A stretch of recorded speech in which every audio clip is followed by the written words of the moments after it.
Who's the better point guard? Is it CP3 or is it Tony Parker? Mr. Bayless. Yeah, start with your manifesto. Your love letter.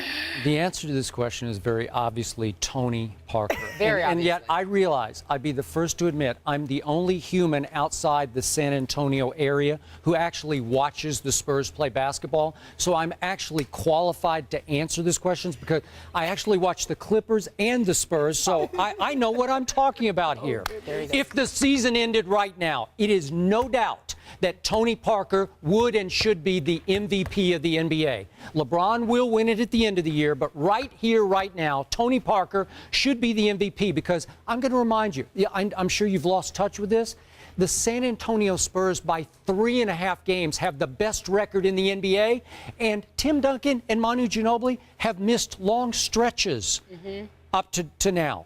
How can that be? It's because Tony Parker is that good. He's the MVP, and he's a little better all-around point guard than CP3 is. And I'm going to also remind you that Tony Parker and his team were so much better than CP3 and his team in last year's playoffs that somehow the Spurs swept CP3, swept him in 4 straight games. How could that be? It's because Tony Parker is the best pick-and-roll point guard in existence today.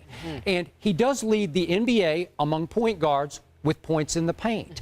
And he, on a nightly basis, I watch every dribble of every game. On a nightly basis, he makes a shot or a pass in the lane that makes even me, after all the basketball I've watched, I sit back and say, wow, I'm not sure I've seen that before. Jemele, he is now shooting a career high from mid-range jump shot territory. 48% of his jump shots he's making. That's phenomenal. He didn't used to have that in his repertoire, in his arsenal.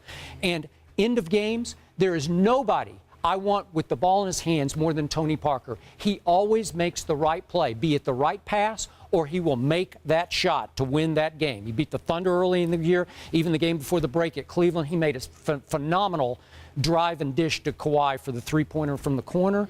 He runs this show. He is the reason they, by 3.5 games, are the best team. And he's just a little better, mainly, if nothing else, because he stays healthier. CP3 is always hurt. Something's always wrong. He's just a little better.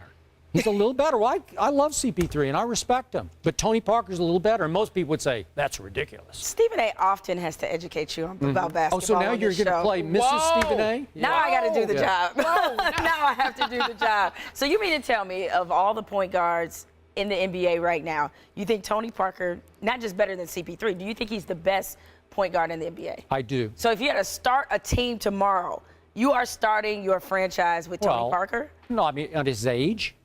Would I go younger? Would I go Kyrie? I'd probably go Kyrie. You go Kyrie. Okay. On youth, if I want to go forward. I should say this, between Tony Parker and CP3, starting a franchise, you will start with Tony Parker over him. I love him.